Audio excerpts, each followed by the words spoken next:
Ledovec je nestátní nezisková organizace, která působí vlastně v Plzeňském kraji. Provozujeme sociální služby a zdravotně sociální služby.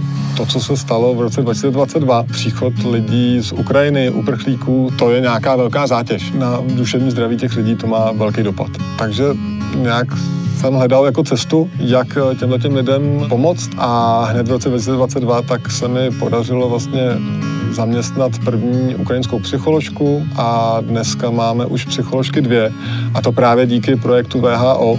Pracuji s rodinama, pracuji s dětma a většinou jsou to posttraumatická stresová porucha.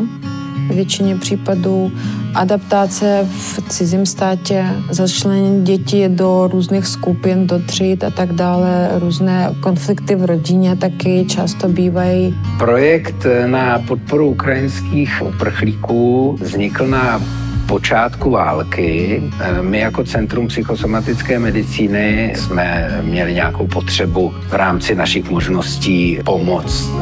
Zdravotní systém v našich oborech, teď mluvím o psychiatrii, psychologii a adiktologii, je přetížen soustavně. Některé kliniky, některé ambulance jsou vlastně uzavřeny pro přijímání nových pacientů, takže jsme se rozhodli, že budeme nad rámec svých pracovních povinností nebo své pracovní doby podporovat ty ženy s těma dětma, tak jsme vlastně začínali.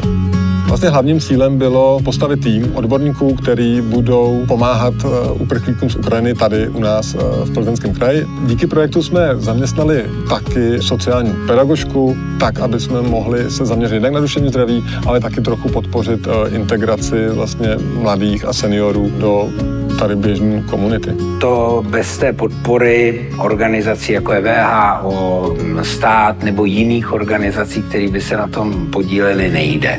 Jeden z těch motivů byl využít potenciál těch lidí, kteří přišli. To znamená, aby ukrajinská psycholožka nepracovala někde v továrně, ale mohla využít plně to, co dělá, to, co umí a aby mohla skrze tu svoji profesi pomáhat tady lidem.